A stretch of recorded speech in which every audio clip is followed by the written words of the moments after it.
think. We never totally know. So, hey, you guys, Lisa, what's going on? We are live. That's Kat McDevitt. That's Melissa Danino. I'm Lisa Berry. This is the Health Tech Talk Show. That's Otto from Photon.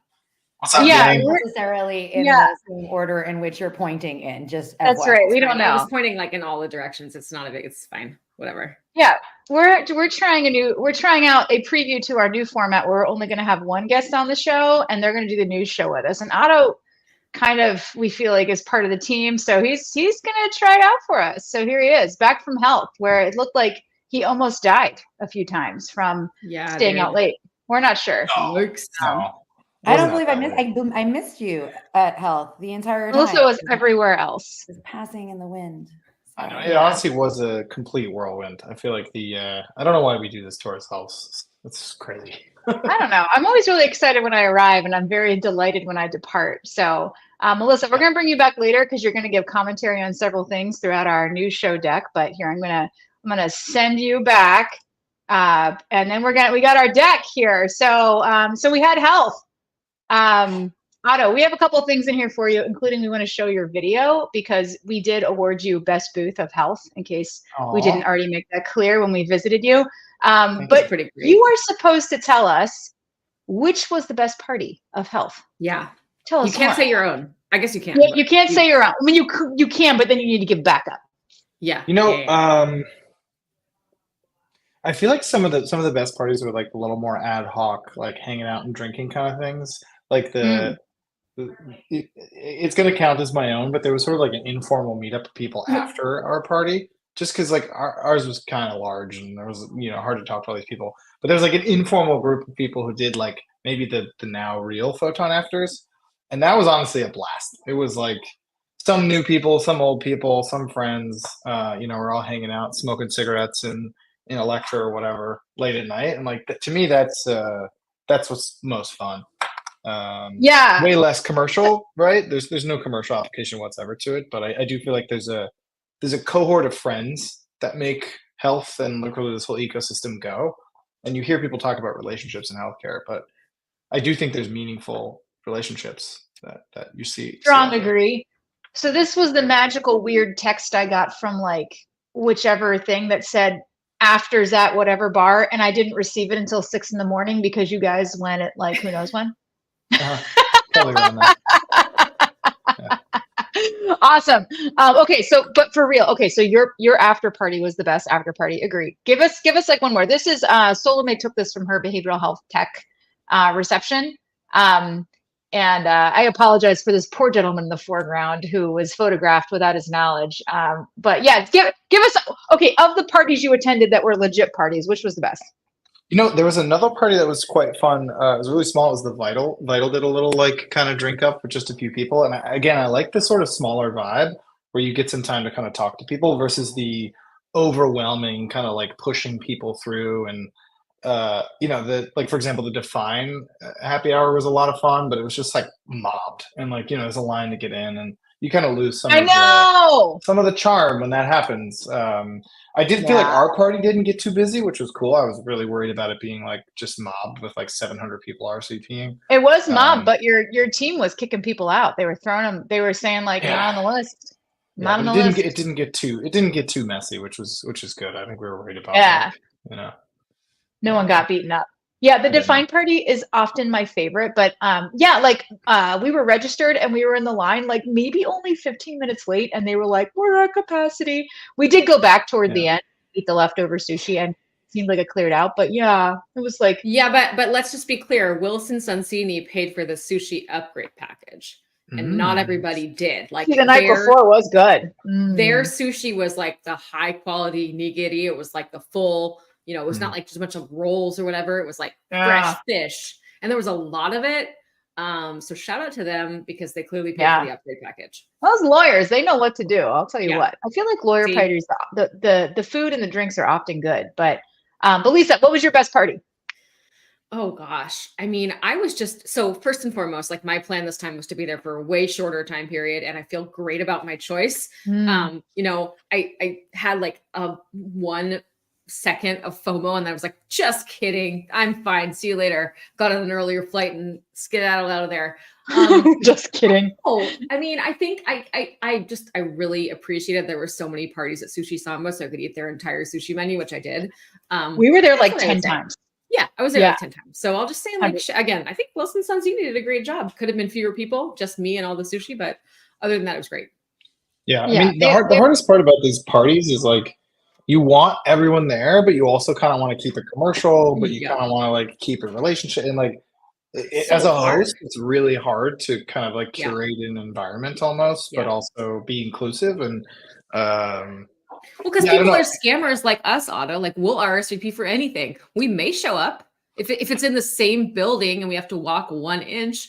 I say, I mean, I'm sure people had a good time off site, but like, I was not about to leave that Venetian complex. It's too far. No, I wasn't going anywhere. No. I will say too, the reason that my interesting person parties have such strict rules about showing up on time That's and why. only RSVPing is because I am that asshole who RSVPs to everything and shows up late to every party. So I'm like basically She knows herself. dealing with Don't I'm be dealing with Kat. myself here. So don't be Kat. If RSVP to parties you actually plan to go to, please, please, please. Okay, all right. 100%. So that's like decent. Like we've got like a good Wilson Cincinnati did have the best food. I still always love the Blue Shield party, Lisa. I feel like the vibes are good. They did a great job. I didn't like their location as much. The last time we were there, they were at Black Tap, which has an actual outdoor, a real, like not fake. I think it's real outdoor. Maybe I made that up. I think it's real outdoors, not fake outdoors, because the Venetian has fake outdoors.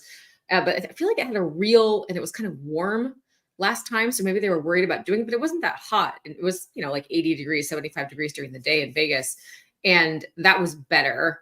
But their party, I like the people who go to their party. It was a nice vibe, but the location was a little bit crummier. Agreed. Yeah, it was the same place. It was the same place as the Health Tech Nerds breakfast, which Good was vibe. great, by the way. That was a also good great. vibes. Yeah, Good shout out to vibes them. place for breakfast. Yeah. Yeah. Okay. All right. I feel like we got the parties covered. I We really got don't. I don't know how the people do the 8 a.m. breakfast at Health. I think You Well, don't that go one to was the key. after party, Otto. You Yeah, don't go to you the don't- after party. You don't run the after party. That's how you make it through. Yeah. Just in case you're curious. So Otto and Photon won best booth at Health, and y'all, we have a great video. This is more action shots of me and Lisa. So we actually didn't visit this until Lisa got some. No, you found some tweets that this was an incredible booth. Yeah, Is that right? somebody was like, Yeah. they have the best. They're like WTF. We have to go. Very cool. Yeah, and then so you guys, this was like a Blockbuster shop that they like old timey made, and it had all these like great things like Tefka. It was great. Plus, That Otto's one team was for you, Kat. That one was for you. The Tefka. listen, I love it. I love it. But then let me see if I can play it, because then you had this great video. Hold on, let me see if I can do it. Worldwide premiere. Yeah, we're gonna do a web premiere. We may or may not. We'll see what goes on. It's It may not happen, but it was totally great. So I don't know if the sound will work. Oh, should have thought of this. Buffering. Anyway, Should have thought of this.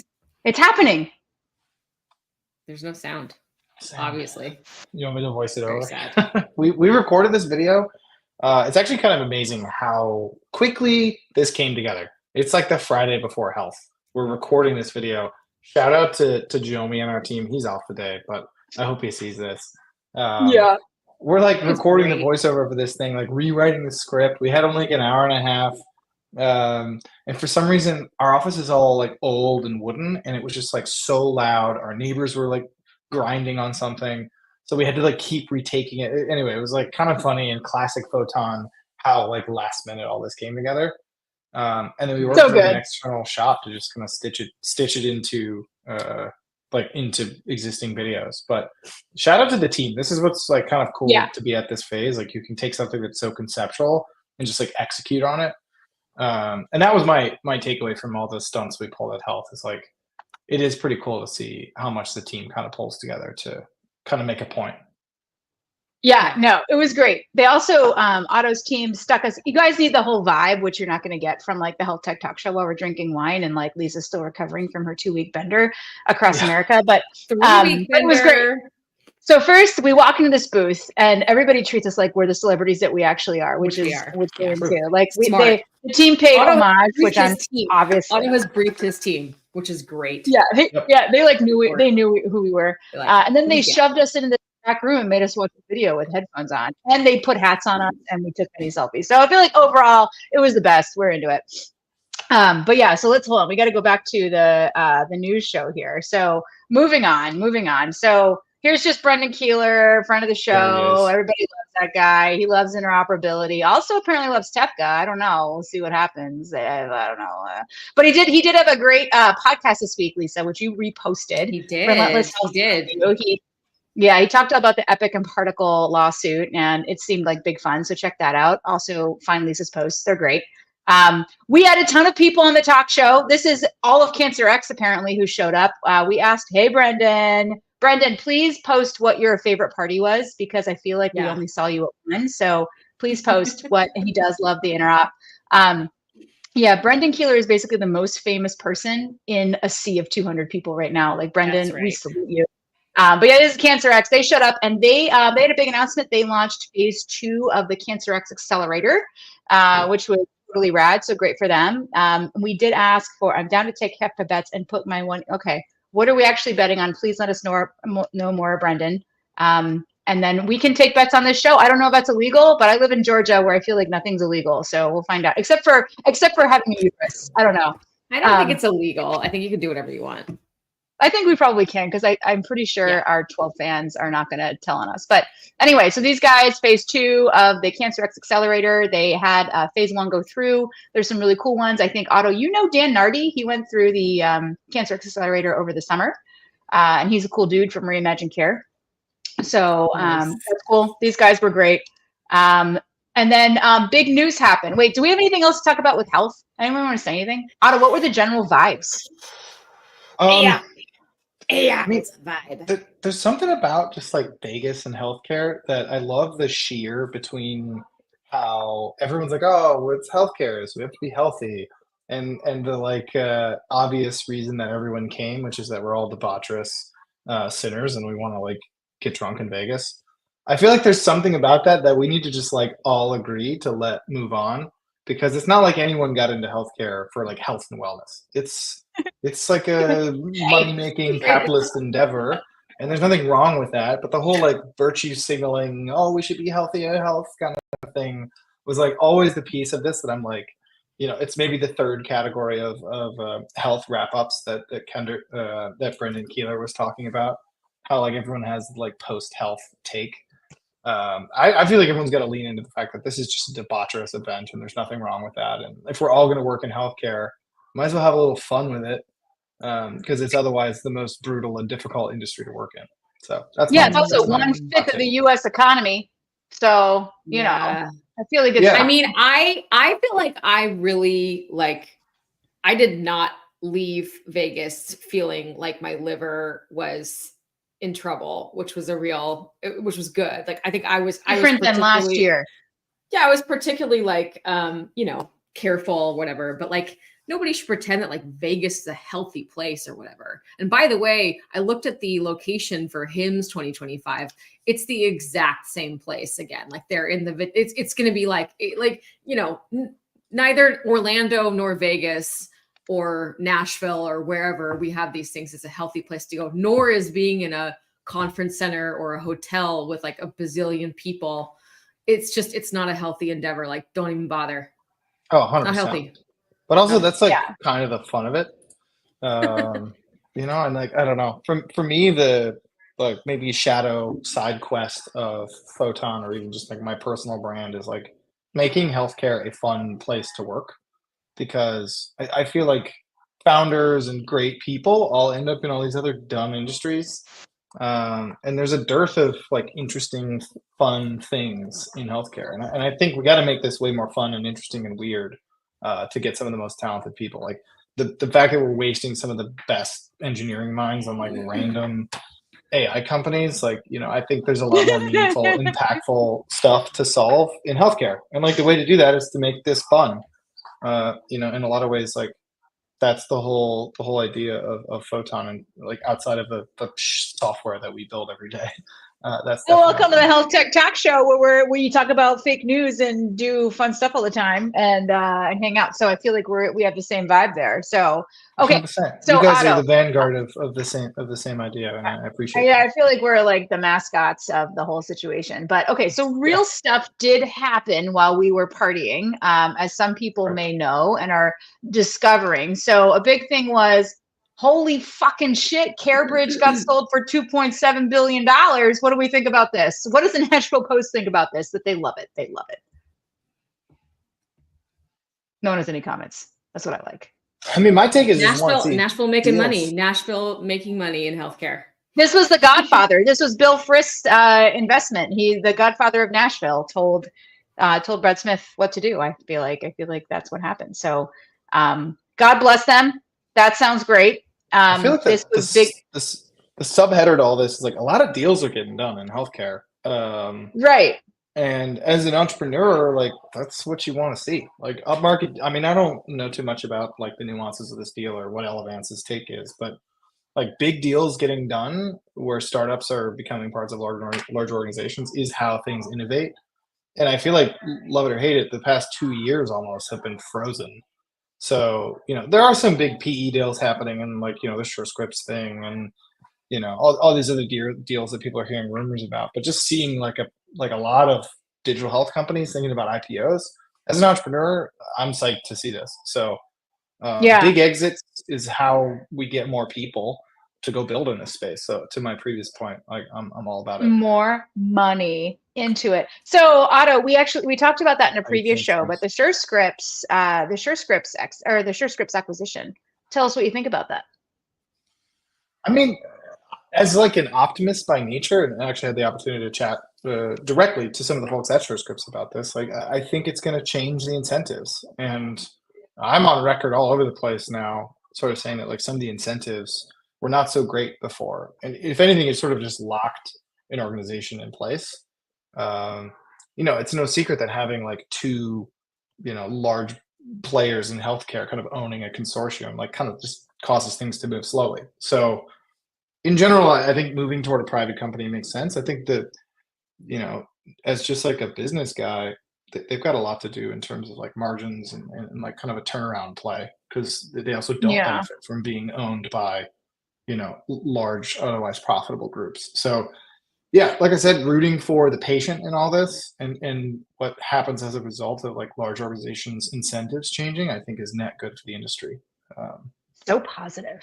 And then you got people like us down here goofing around and trying new stuff out and proving how it could all work differently. So I think take those two things, big industries shifting around and little guys, driving our supercars around health. Like there's a chance we can, we saw that. I'm not sure we included a photo of that, but you did have some cars, you told us, and you showed us.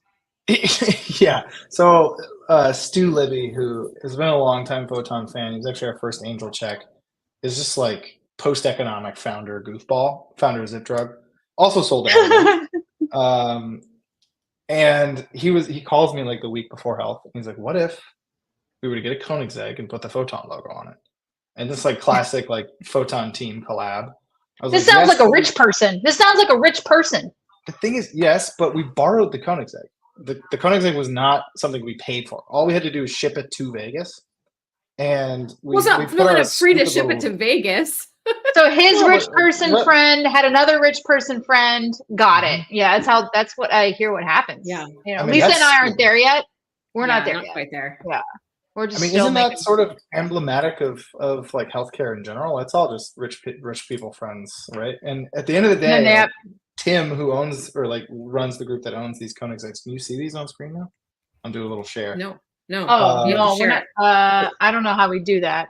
The fact that someone lent us this and Stu kind of pulled in a favor was a lot of fun. It really fired up the team. Like it's definitely what we're about here. But I like in diving deeper into this metaphor, Koenigsegg started just like from nowhere. Like a kid was like, I'm going to start a car brand, and now this is like the preeminent supercar. Like it makes Porsches and Ferraris look slow. And it was. I don't have any of those. Absolutely, like upstart kind of design oriented, like no compromises attitude. And I do my hats off to Stu. He was just like, this is so on brand for Photon to park a Koenigsegg in the front of Health. And like, honestly, this was much, much cheaper than a booth in terms of marketing. Next stuff. year. So maybe next year we'll Next just park year. a bunch more fancy cars. Brendan, who I have sent Brendan a link to this show so he can join us on Health Tech Nerd Slack. He's maybe prefers to comment from the nether We do not world have them. Oh, he's right. He's there. Yeah, He's there right there. are worse. Oh, Cat, use wait, your I don't cat. see him. Come on, Oh, come I on. have to go down. Yeah. What the hell? I is just up, added him. I Brendan? removed him because you did the What's same up, thing. Brendan? Here he is. What the hell? What the hell? Hey. Brendan, You removed him. Okay, what's going on? There he is. Can't both Brendan, this do is it a at the budget. same time. This is a It's a budget very low operation. budget I don't situation. know Yeah. what's going on here. What do you? Hey, Brendan, what was the best party of Health? I just love everyone come up to me and tell me about this secret meeting, the secret like anti-epic Oh my meeting that happened. God. So Where was that? And why weren't we invited? I don't know. That I was super pissed about it. That somehow, yeah, like there's some secret like I want to find the secret meetings at Health or any of these conferences. Did the CEO of Particle run that party? I have no idea. These are only rumors, Okay. rumors, mysteries I wrapped in wondered- enigmas. I wonder if that's why he didn't invite us. Because Wait, was this like some healthcare Illuminati shit? Yeah, I think so. I mean, from what I can tell. Listen, So, I just I want to did say, see I did see a particle guy floating around at a couple parties. Not the CEO. Listen, somebody else. There's some floating around. I feel like I actually had the healthcare Illuminati in my hotel suite, which was approximately 7 rooms in one. So, and you guys weren't there, and basically I learned everyone who's going to be in either administration. So you missed that. Congratulations, Lisa. I told you, so it was fine. Okay. But- Wait, no, Brendan, but seriously, what was the best party? No, I think it was the moment, like the brief 2 seconds I saw both of you, right? Well, that's And what then- I'm talking about. Yeah, like I didn't know we'd be spending more time together this week, but at least we get to spend it here, you know. Here we are together. Yeah, you and Otto, like we got the cabal here. So okay, all right. Hey, what was the best booth, Brendan? Before we move on to my favorite topic, which is GLP. Oh, I mean, you got Photons was by far the most creative thing I've ever seen at any That's what I'm talking conference. about. Yeah, that's Yeah, good. So, like, Lisa, I'm who not- are you texting? I'm not just. Lisa. Am I puffing you up? Sure, but like it ChatGPT. was period that. So Yeah, I mean, we had some No, it fun was with it. good. That's for fucking sure. Oh, I can't Yeah, curse on it this. was Can great. I? No, I've just cursed like 4,000 times. You just Okay. missed it. And I'm drinking wine. Okay, you guys, we have something to talk about, and that's how do we feel about GLP-1s, which I got into a fight about at least twice on the talk show live at Health. Yeah. What do you think of this amazing ad? What do you think about this? What do you think about GLP-1s? What do you guys think? Like, what's happening? Do we love them? Do we hate them? Do you love their marketing? Oh my God. I think compounded GLP-1s have a short shelf life until something happens there. So that's my only. It's more Otto's domain, you know. Pharmacy Yeah, stuff. Otto, you love pharmacies. Yeah, I mean, look, I the only thing that's like helped me think through or reason about what is going on in these markets is to try to take like a 10-year view. And like what's going to be true in 10 years, not to be like too philosophical here, but like people are going to take drugs to lose weight in 10 years. And they're going to be cheaper and they're going to be covered and there's going to be less of this like drama around shortages. But I do think that anything that accelerates that like net benefit for patients is like has to be viewed as like kind of a necessary and ugly portion of that. And as much as the compounding is or isn't, you know, friendly and everyone's got all these like, you know, various takes on whether or not it's good for patients or not, I do think it's pushing the market very rapidly toward a place where these drugs are covered and are available at a cost that patients can afford. Like, love it or hate it, compounding is really only growing because it's affordable at a cash pay perspective for patients. And like, I don't necessarily love it, but I'm also not a huge fan of pharma company patents and, you know, the ability that they have to like kind of extract maximal value. I just wish everyone would kind of come to the table and be like, what is the way to get these into the hands of more patients in a way that's, you know, centered around creation of value, but like a little bit less extractive in this like ugly kind of like turf war that we're into. Right. I don't know if I just sort of like spoke past all that, but the reality is I think there's a lot more we could do to help patients and frame the But patient do you problem. love GLP-1s? I've never tried them. Otherwise, I would be a lot less. That's a thick. first. I mean, Oh man. Otto not trying some type of drug? Is it what's that? What? Wow. No. He said it here. I'm in not the gonna do that. You would never I'm do just kidding. that. You know, I just mean through his business. You know, you have to the order rumors Yeah, on for his ibuprofen. business. abound. Yeah, there's a lot of things we have to do for business, but yeah, no. So I totally got schooled on the talk show by Michael Musi, who actually told us live that he is taking some sort of GLP-1 and has lost 100 pounds on it, and like it's helped him stop drinking and stop gambling and like stop all these things. And I was like, you know, I'm really against like the marketing of GLP-1s, as you see here. I think this is total fucking bullshit. But he was like, you know, like these really helped me, and they're like good things, and people should get them. So. Yeah, Lisa. I found these today when I was not signed in on a social media site, because that's the only way I see these ads. And I just thought, I mean, these are very clearly weight loss without any clinical indication. And that's where I just was like, oh man, hey, can you go forward to the weight loss for him? Weight loss, that was my favorite one too. I may not have done that one. They Hold on, changed let the me pull it out of color. my- They just changed the color. That's all they did. It was very cute. They changed the color, yeah, and right. said it was now Weight it's loss Hims. by It's for Hims. dudes. It's the marketing that bums me out. I mean, obviously, but you're right, of course, Otto, right? People want this.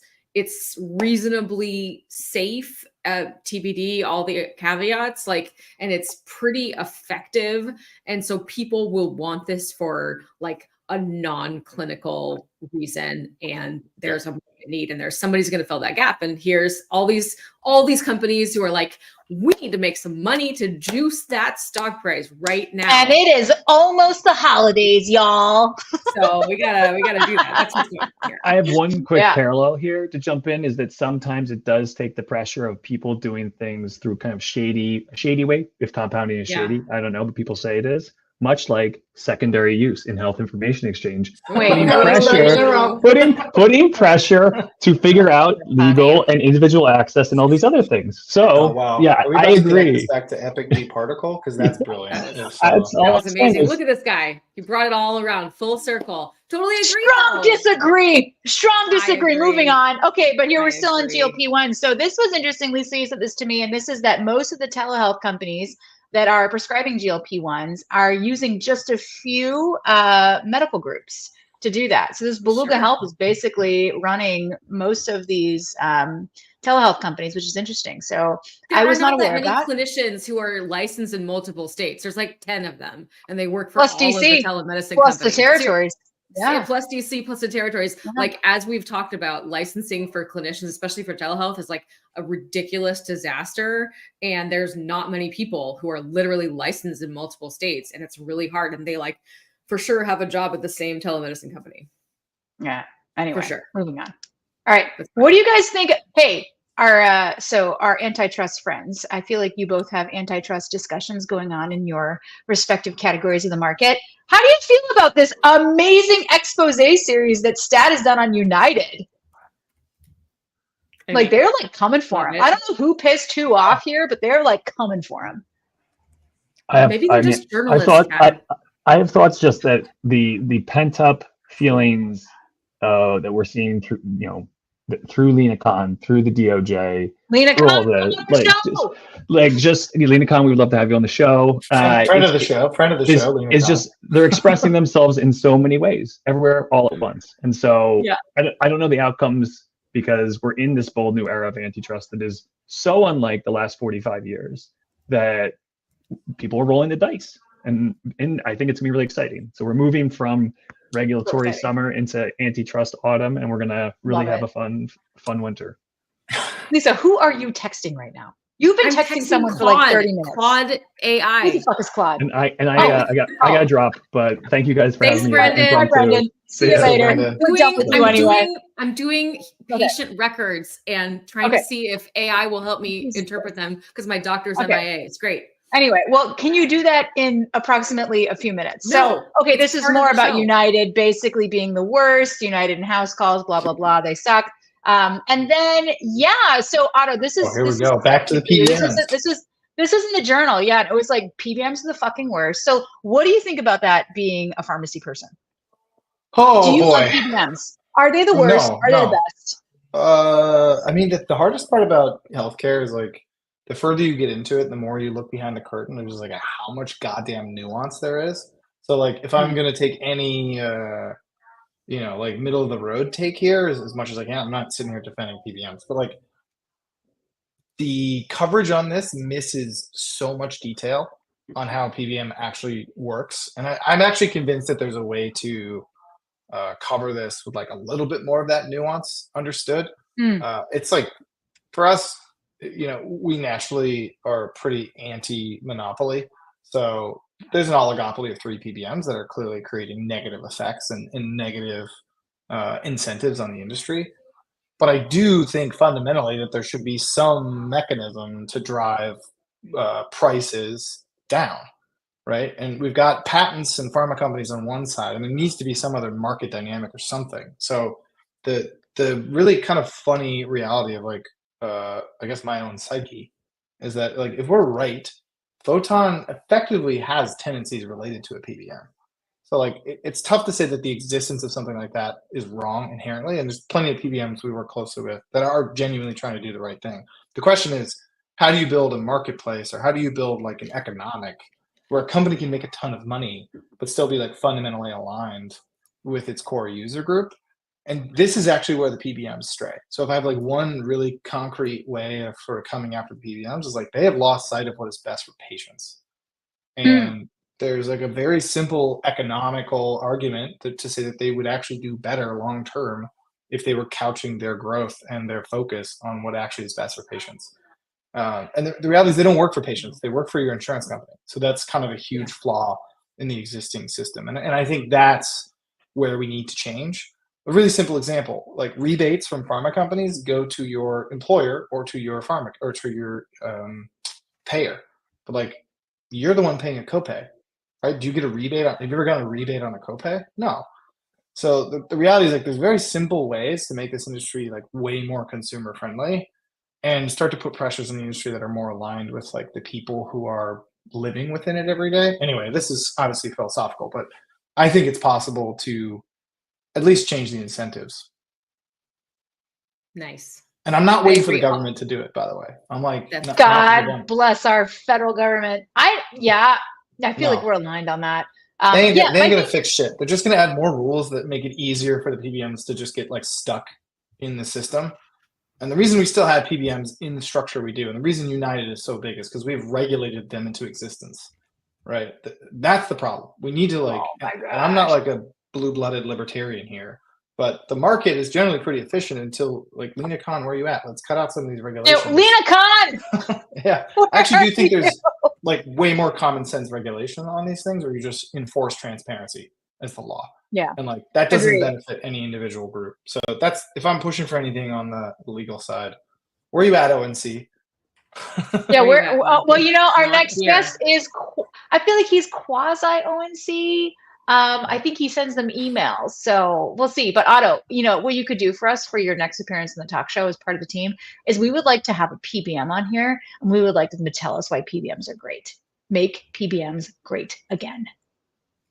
Yeah, I mean, look, I think it would be really neat to chat with someone, especially someone at a PBM who like knew the whole picture. I think the problem with a lot of these organizations is there's always someone that they don't see the whole thing, and like you got to get someone pretty senior who can actually speak to, like, you know, how this works at scale.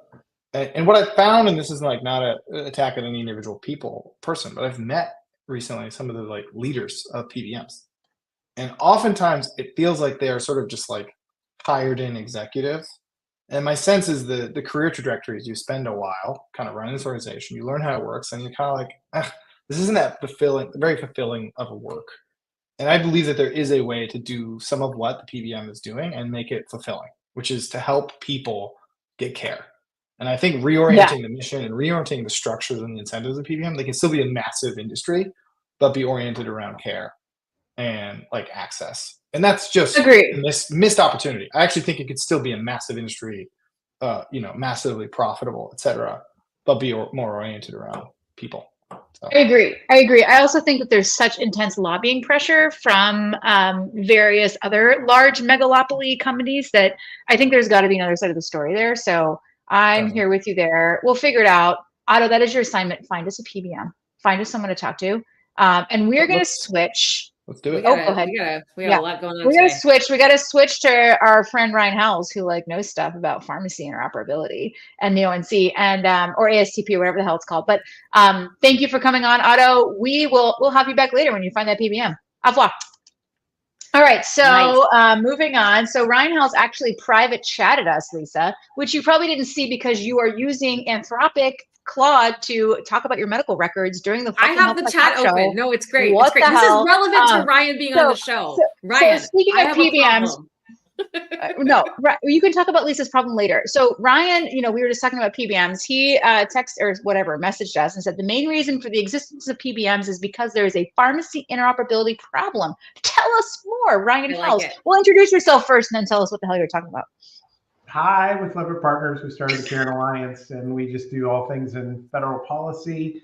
It's an interoperability problem because I love you guys both. You're awesome, right? You're welcome. Yeah. I actually had to get the secret key to be on the show. Like there was like this. You didn't ever fill out the form. It's a public form, Ryan. Yeah, you talk about bureaucratic organization. I got to fill out a form. I know you guys. It's a Google form. Anyway. One of the questions, Ryan, is have you actually watched our show? Like that's the type of questions we're asking. Do I need to see you like at 6 different events before like actually anyway, it's part of the deal. So let me just really quickly, we have an API. It's called Real-Time Pharmacy Benefit Check. And if it would go directly from the manufacturer to the patient, we don't need PBMs. Real-time formularies, all that stuff happens. In fact, if it gets implemented, and there's 7 states actually now that require something like this, then it's going to save patients 50 to 75% on pharmacies. And it's going to be absolutely life-changing for patients. So why is no one using it? Well, because federal government didn't mandate it, number one. Number two, but the states did. So the states, thank you, Michael, the states actually had an opportunity to now implement it, and they've said now it requires the use of an API. I'll say something else too. There's something called the Drug Supply Chain Security Act that Lever Partners actually helped get passed. And instead of people interoperability, it's actually drug like pill bottles. And there's a standard now that actually has to go from the manufacturer all the way to the dispenser in a standard in how that actually operates at scale. The good news is that is actually interoperability from a pharmacy pill bottle. So you know that it's actually been sourced in the US or wherever it was sourced and can see the provenance associated with it. And it's really pretty cool. Nice.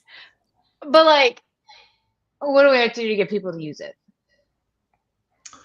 Well, on the API front, the real-time benefit check it's going to have to be required. It's otherwise no one's going to use it. So what is it not? Is there not enough benefit that the great free markets will adopt it? No, there's plenty of benefit. The problem is the data starts at the PBM. So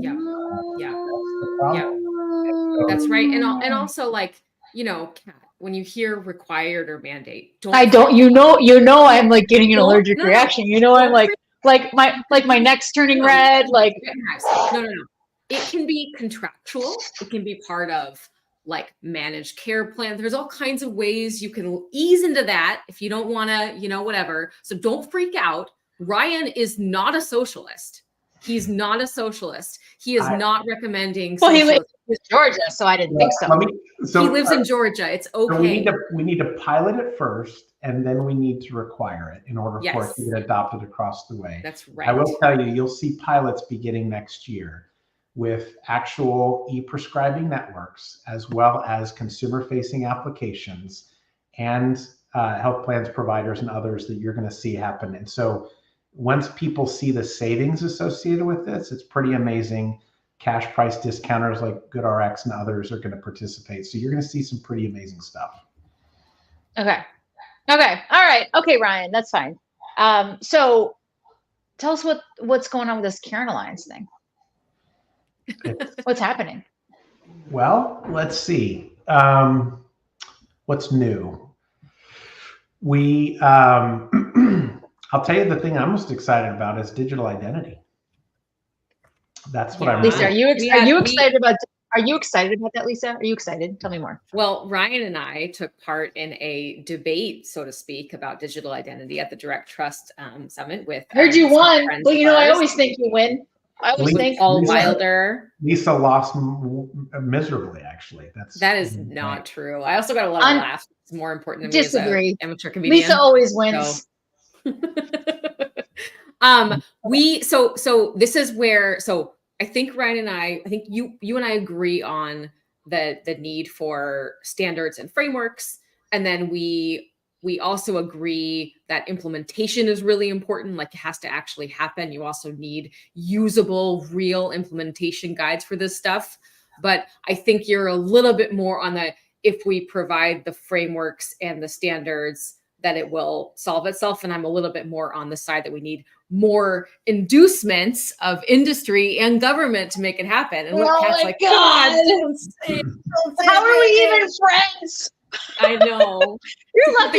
You're lucky. I love you so much, Lisa. I don't know. Oh my God. So these little digital identity credentials, there's about 100 million Americans that have one, okay? Including some of the most vulnerable in states across the country. You take one. Do I have one? I don't know. Do you have an ID me? You have Clear. Yes, you do. You have Clear. She has Clear. Okay. Yeah, I've got everything that gets me faster through the Atlanta airport. I have. So yes. But Clear is not one of those entities that gets you faster through the airport. It's shut the front door. There's like 700 people on Monday morning. You've seen that, Kat, right? Well, if you're in Atlanta, everybody should know. Everyone who's a Diamond Medallion on Delta in Atlanta gets free Clear. So that means all of Atlanta has the Clear line. So you have to do the digital ID. That's the fast one right now. That is all true. And I've talked to Clear about that. And I'm like, you got to fix Atlanta. They go, we know we've got to fix Atlanta. So it's not great. It's the only one that has a big line is Atlanta. Anyway, it's a whole different story. But Melissa, no one cares about Newark. No one cares about Newark, Melissa. So 100 million Americans have one of these things. I don't know if you saw the news, but Clear has partnered with SureScripts. So that means providers are going to have them now, right? So now you have a situation where, oh, wow, how do we do FHIR-based data exchange all over the country if we don't have a digital identity ecosystem? And the answer is you really can't. It doesn't work. So for us, I see a world where you're going to see digital identity as being the foundation of trust for B2B and B2C data exchange. I think that's going to happen at scale, and we're trying to work to make that happen. But otherwise, how do you actually have FHIR data exchange, app-to-app based data exchange without identity? It's almost impossible. In fact, it is impossible. Well, I agree, Ryan Howells. And guess what? I just got to send the DermPath lab at UCSF a picture of my driver's license to induce them to give me my medical records, which are 30 days late. Totally insecure. Totally insecure. I literally sent them. North Korea probably has the driver's license now, Lisa. That's probably the case, right? That's fine. Yeah. I was in the Change Healthcare breach. I was in the federal employees breach. I got my letter. Breach. They got all my stuff. I got my letter too. There you go. Yeah. Can we just make one comment on the working is what I'm trying to say. It's not working right now. And I have all kinds of, I have every single possible thing you could have. And I'm still, me and every other patient who wants their information is still dealing with if you were to go to UCSF and you were able to say, hey, before I even go see a doctor, I'm going to prove my identity. I'm going to get an identity credential online. I'm going to aggregate my own health information, and I'm going to send a digital insurance card over to my provider. How many different things does that actually take care of for you? It means you don't have to prove it again, and you don't have to start faxing your driver's license or texting your driver's license to some unknown address, right? Because and this is why it doesn't work, because UCSF has a perfectly reasonable MyChart and Epic installation. They then have multiple businesses that have different installations. The DermPath unit has a different instance of Epic. They don't offer MyChart because they're a B2B service, not a B2C service. B2B meaning my referring physician who's on a totally different, on the EMA, what's it called? Like Modernizing Medicine EMR. Yeah, it's like a fake, it's like a thing. And none of them talk to each other. They do not all have access to the same identity, and they don't care. Operationally, they don't care. So Apple announced recently that they went live with the California mobile driver's license. I got it. I already have it. Like I said, I have God bless the digital ID. In that announcement, they said that they are actually also going to integrate with MyChart and Clear in the future.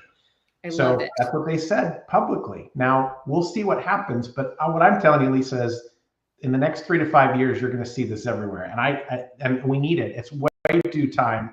We're way past time to actually get this done. And we just need to have a foundation of trust in the U.S. for healthcare data exchange. And it's not just... Yeah, but like we don't. But like we don't. You don't think we do? Oh, yeah, of course we do. Yeah, we got trust. Trust is everywhere.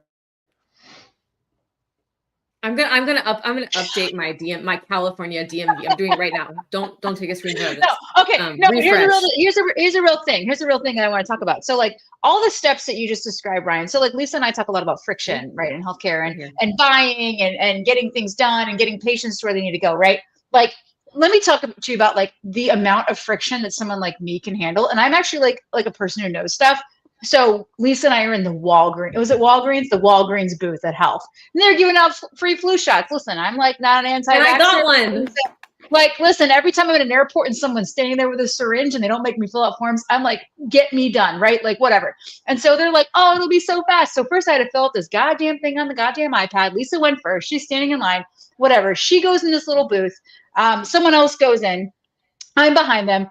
I had to wait approximately 2.5 minutes while the nurse people were in the booth, like doing more of their forms. And I stood there and I was like, I gotta go. And I left. I left without being seen after 2.5 minutes, Ryan, after filling out all those forms. So like what you're describing is so much friction, right? Like it's still like how do you get rid of that?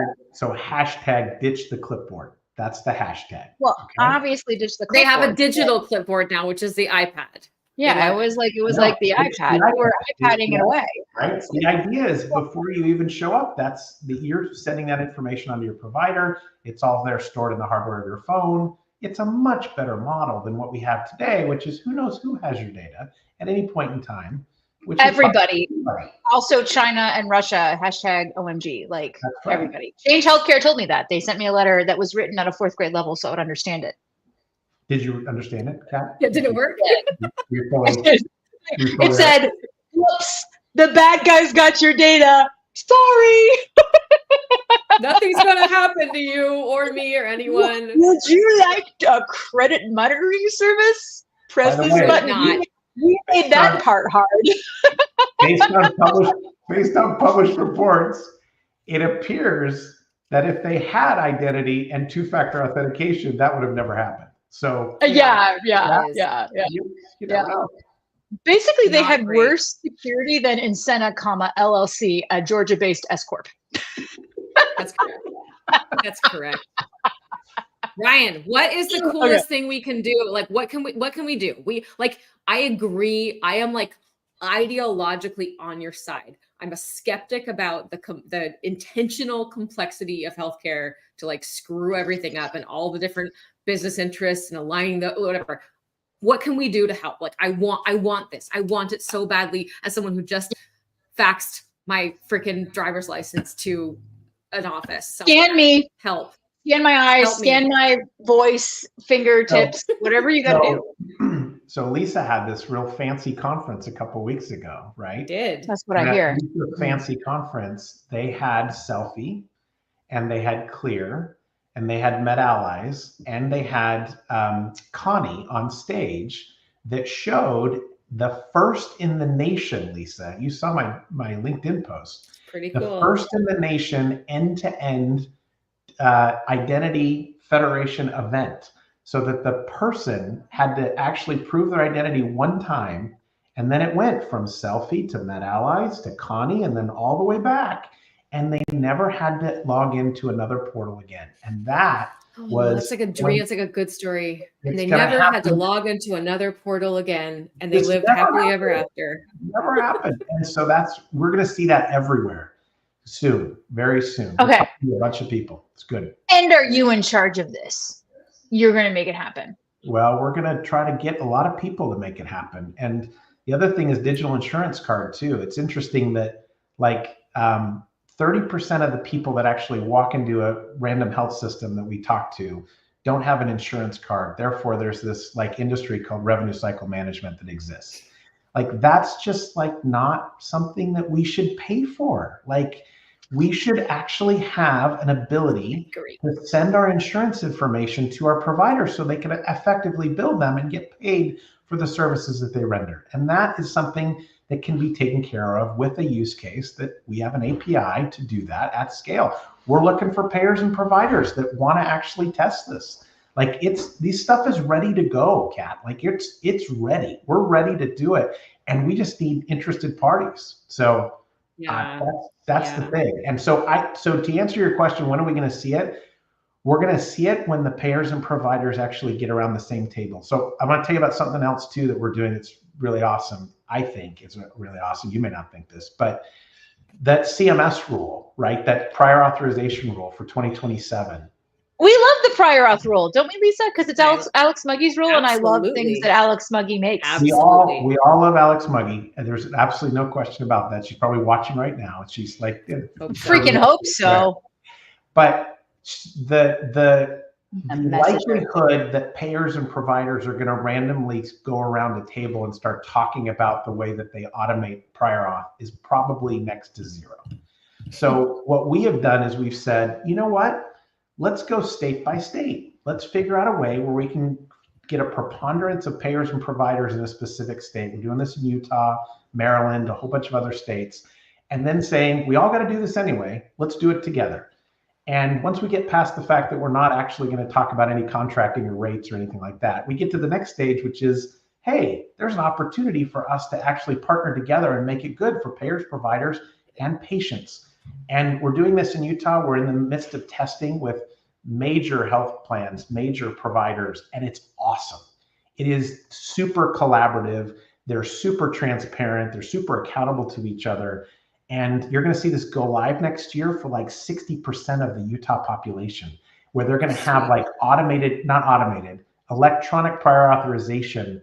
They're going to get answers back in like a couple of hours, not a few days. Like that, we got to do that in all 50 states. That's the plan. Like, that's the benefit of the prior auth. But here's the problem. Instead, I'm like, yes, that's wonderful, and I'm really glad that's happening there. But we just went to health where it was just literally one booth to the next was an AI solution for providers to fight prior auth, a AI solution for payers to fight prior auth. So literally, that's what they're investing in. No one has told the AI vendors that the data's bad. Like, no one said. I mean, that's like, true. Garbage out. Like, you've got to structure the data first, and then you've got to make sure that it's high quality. Then you can train the models. But nobody's said that yet. Nobody's talked about. Yeah. Okay. If they ask me, I could tell them that. Lisa knows that, and they clearly don't watch our show yet, and maybe they should also sponsor us. But okay, so Ryan, I am excited about this Utah thing. You have to come and tell us more about it when it's a thing. I'm excited too because Utah is like the second most live free or die state I've ever been to, also aside from the live free or die state. So I'm excited that the residents of Utah would like to give up their information in such a way. So God bless you, God bless Utah, God bless the Mountain West. We want to do it in 49 other states, Kat, so just bring them along. Okay. Listen, the 5 people watching your show, just bring them along, right? That's the kind yeah, like, it depends, I don't know. They're probably all in Utah, you both do have strong ties to that great state. So, okay. We're not in Georgia, what are you talking about? Georgia, Utah, whatever. I'm in Georgia too, but guess what? So anyway, all right, Ryan, we're kicking you out of here. You go have a great weekend. We're going to ask this guy, Timothy, what the hell? What do you think about all this bullshit data that's helping the AI people try to make money, but they're Timothy should probably reintroduce himself too. He's been on the show before, but oh my God. It's a rough day, y'all. No, it's good. This has been quite lively. So Timothy Nobles, I'm with a shop called Integral. We focus on the idea of working compliantly with regulated data. So we care about data. We care about like making sure that, you're doing it within the bounds of the law, though. Okay, so here's the thing. So Lisa and I really liked Timothy. We were like, this freaking guy. He seems like he knows what's what. And we weren't like totally sure about him when he came on because we're like, we don't even know this guy. And then he was like, data bullshit. And then mostly agreed with us. So like, we obviously think he's great. And then we tried to get him to be one of our health correspondents, but he didn't go because we wanted him to tell us if all these vendors were bullshit. So what do you think about Ryan's comment just there that like these prior auth vendors, like no one told them that there's bad data. What? Yeah, I mean, I kind of think that's a fact. I mean, shy of point of sale data. I mean, you're probably the next messiest is anything related to healthcare, right? So it's sort of a natural learning curve. I mean, one of the unfortunate things about at least a lot of what I've been seeing in the AI enabled category is that everybody's rushing to very similar types of data, and we're not actually learning at all. Like the royal we aren't actually learning that it's like, okay, well, this data set's really good for these 2 or 3 things, and then this one's these 2 or 3 things, and then meanwhile you got to go impute this and figure that out. And, do you or don't you actually include these other data elements, because otherwise you're like blowing up your model and it's gonna wander off into the wilderness and never come back. So that sounds like basically every AI tool in healthcare. Huh. Should we be worried? I think he's saying yes. We're Pretty worried. much. Great. Well, no, I mean, like I will say, I mean, Otto had such a great point about attracting the talent, right? So the thing is that, I had the opportunity to go to this extremely academic conference in Toronto a couple of months ago, where Harvard and University of Toronto and all this stuff were speaking, and it's like that was like the first time in a bit I've actually had hope for the future of the role of machine learning and AI in healthcare, because it wasn't just like accept the stuff at face value. The thing is like, okay, what's really going on? What really matters? And then how do you actually create these highly defensible and understood models that others can benefit from too? It's not just like this hoarded little bit of, oh, this is kind of the pharma point, of like, oh, here's my patent, I am protected for a while, let me go get all the money out of it. It's more like, oh, this is for the greater good, let me make sure I can share this with everybody, so high tide lifts all boats. And it's like that's really encouraging, but like it's also from academia, and academia very often dreams of unicorns and rainbows and chasing leprechauns, and that's not quite how healthcare works, unfortunately. Well, so do we. So well, I mean, of course, really, but like we have to. So basically you're telling us like all these AI companies, because you were saying their models are going to wander off, like basically we're dealing with a bunch of like street cats. Pretty much, yeah. Like that's what's happening. Actually, that reminds me, Kat, I have not yet sent you the video of one of the black cats who lives in our neighborhood successfully catching a bird from last night. You will love it. I will send it to you. I will. Please. Total murderer. But it's not street cats as much as it is like deformed street cats. Like, do you know what I mean? Like, no, I'm serious, because training off of AI models, training off of AI generated data, results in like weird stuff that shouldn't be there, like against life, like not it's in a different plane of existence, truly. And there are so many data problems for health AI, and that's just one of them, but it's a real one. It's already happening. Yep.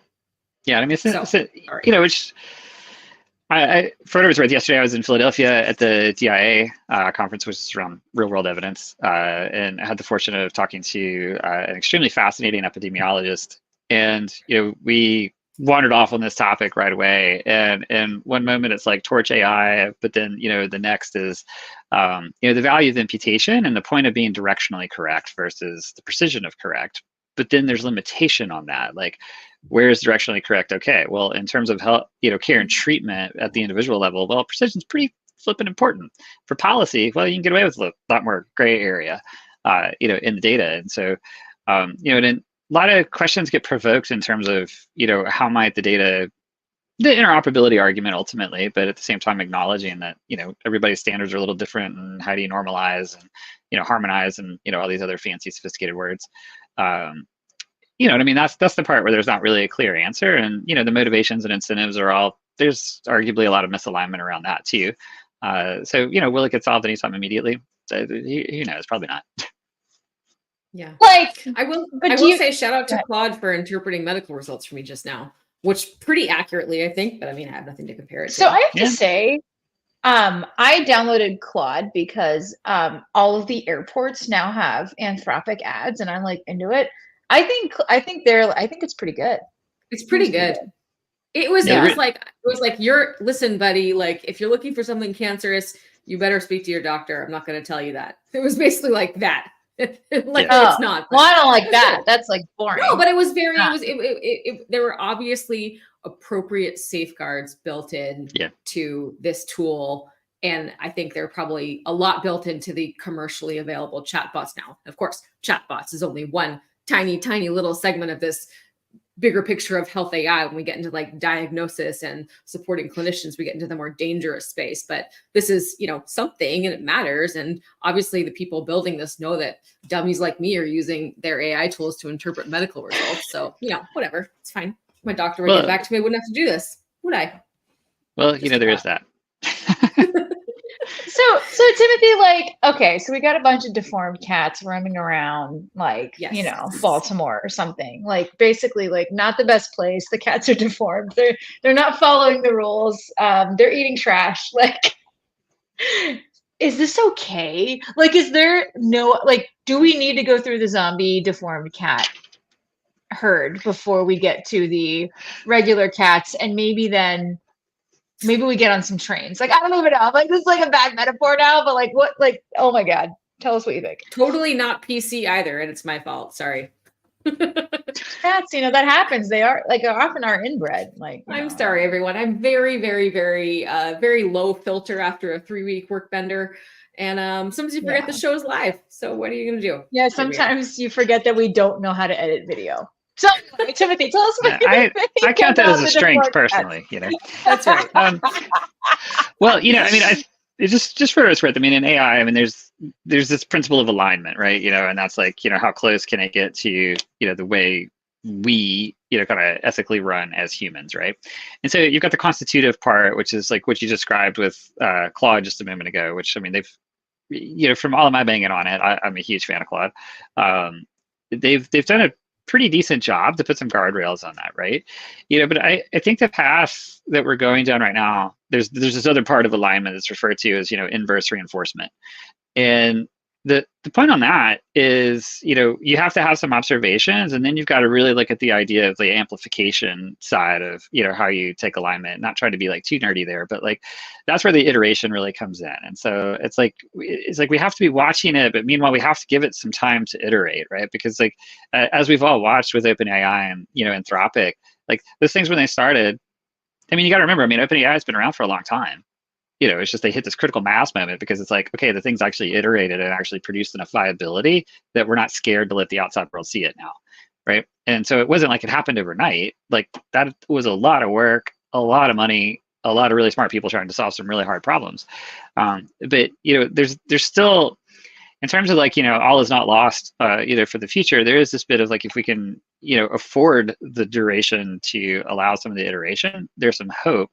But we also kind of have to make sure that the observations are happening and like we're not missing, you know, we're interrogating it so that we can actually build the right safeguards to where even in a clinical setting, you know, you're still not, you know, finding yourself in a position to where, you know, a medical professional can just blindly accept what's being said without a little bit of discernment and, you know, pushback. But again, it's all about the system of feedback, which is not wildly different than, you know, care and treatment in and of itself, but like it's a very different mental model for us to work under than what we're used to. Definitely. So are you like, where do you think in healthcare, like, I feel like we talked in the last time, we talked about like it being effectively more deployed in like revenue cycle and stuff, AI in healthcare, like where do you think's next? Like, where's the less risky spot for us to go? Yeah, I do think there's a lot of potential in the idea of triaging, right? So like access to our primary care providers. I mean, exactly what Lisa's describing. I mean, we've gone through that in my household recently a few times where it's just like, cool, I'm going to die. No big deal. You know? And it's like, they'll call me back 2 days later, you know, after I'm dead, you know, and it's like, that's not okay. You know, but at the same time, I'm left to like, you know, deformed cats. Yeah, they're encroaching. I waited a month before doing the mega Karen, like let me speak to your mother, sort of like mega whatever. Karen? No, oh I mean God. I was like, I'm calling the pathology office, and I'm gonna be like 20th century cures. Heard of it? I'm suing you. And they're like, here's your records. So you know, I waited 30 days. That was sweet of you. You know, but the point is that like that upfront triage. I think there's a lot of opportunity there. I mean, we are seeing a lot of promise in, you know, call center type support where the accuracy of what's happening is really high. And the observability is also there, the transparency is there, the ability to explain what the models are doing are all there, right? So all these like fundamental principles under the hood are going well. But like just to get some kind of, hey, does this person need to be fast tracked because of an urgent matter? Like, should that be ER, or should that be like, hey, let's get you in first thing in the morning, we'll nudge the schedule a little bit accordingly? Or like, hey, you're fine, you know, take a couple Advil, sit tight for, you know, 48 hours, and then we'll get you in. You know, because I mean, you know, also kind of, you know, playing off of what Lisa was saying earlier, it's, you know, Google kind of taught us to do the Dr. Google thing, right? And so after you figure out that it's not cancer, it's like, oh, okay, I probably shouldn't do X, Y, Z. Chill. Yeah. Sure. Not cancer, gonna go back to smoking and drinking and whatever. Yeah. So you're like, yeah, exactly. It's like, cool, this, all these things with the Surgeon General warnings, I'm fine, I'm good. You know? And so, but I mean, with it, that exact behavior has like found its way over to, you know, to the LLM, you know, side of the house. And that's where, you know, very thankfully, there's a lot of really rapid iteration, and, you know, we're seeing a lot more of the safeguards being put in, and a very intentional effort around that. You know, kind of my anticipation would be that we'll kind of over ratchet and then we'll loosen back up a little bit and kind of find there'll never be a pure Goldilocks. Somebody's always going to be pissed on one end or the other, but like, you know, down the middle, you know, very much generally acceptable, but it still always will be a swim at your own risk kind of scenario. Otherwise, you know, of course, like in a place that I'm really fascinated about, I think there's a lot of opportunity around, is the idea of allowing this AI to come up with the idea of novel protocols for treatment, right? Yeah. And with that though, it's not like, cool, print it, run it, let's go. But it's like, how might we find processes that allow us to, you know, take this technology that's really good at grinding all this data at the speed of light, literally, and, you know, out of that, it finds these patterns that like we as humans would take years and years and years and years to find. And then it's like, of that, okay, cool. Well, how might that actually help, you know, develop a protocol to find diagnoses, you know, individualized diagnoses much faster for, you know, skin-related issues, GI-related issues, you know, neurological-related issues that are like wicked hard to diagnose and often take, you know, send a patient on a very expensive and very long journey before they can even like loosely get triangulated on what's going on. And so like, I think there's some really fun opportunities for that, but that's more like in the pattern recognition power of math and computers than it is, you know, oh, AI, you know, saving the world. Yeah. Yeah. That's cool. Hey, so 2 more questions and we got to go because it's Friday and I'm on East Coast time. I think you're Central time. So I've been on East Coast time the last little bit, so I'm right there with you. Okay, we're good. We're good. Okay, so 2 questions. One is Anthropic versus OpenAI. What do you like better? I actually put them against each other all the time, and I actually force them to debate to go duke it out, and then I'll throw Perplexity in. I kind of lean a little bit on the Anthropic side because it tends to be a little bit less, what the hell are you talking about, hallucination-y? But when I like put them back and forth between each other, it's definitely like iron sharpens iron type idea. And but typically in terms of being able to extract you know, meaningful content that I feel like you can kind of rely on, like the Anthropic side's going really well. Yeah, and I love a bit of Perplexity on the side. Second mouse gets the cheese. That's what I'm talking about, Lisa. Well, I mean, I remember when OpenAI was like a real nonprofit. It's pretty messy. That company doesn't have a solid future in front of it, as far as I can tell. And, you know, I think Anthropic has a interesting perspective, and they're not, you know, not perfectly innocent or perfectly free of other issues that these other AI companies have, these other LLMs have, but they've got a good approach. And I'd put money on them if I were like Kat and invested in individual companies. I'd invest in them. But you know, I always pick the wrong line in the grocery store, so it's unlikely I shouldn't pick them because that means they'll lose. But also note to all advertisers, advertising in the airports works, just saying. Yeah. And then second thing is, Timothy, like we got a lot of people here who don't know stuff about AI, but have AI companies. How can they find you? The internet. So, you know, Love LinkedIn, Timothy Nobles, and then useintegral.com. So love it. Okay. Well, you seem really smart. We like you. Thank you for coming back on and telling us that basically we're doing with the zombie cats. Lift you up going into the weekend. We're ready. Yay. We're ready. No, but it's fine. Like, I can handle some zombie cats. I've been prepared for a long time. I know Lisa can too, because I will come and get her and extract her when needed, and she will survive the long cold winter. So, all right. Well, Lisa, anything else to add? No, I mean, I just, we ended up having 4 guests today, but we are going to be having it more was an time with accident. individual guests in the future. And so look forward to that, loyal watchers, listeners. We have some other stuff coming up, and TBD, we might have some ad hoc shows coming up as well. Yeah, that's it. Don't use AI to interpret your medical results like me. Thank you. Goodbye. Don't do it. Don't do it. All right. Bye, Thank everyone. you all. God bless America. Here we go. Bye.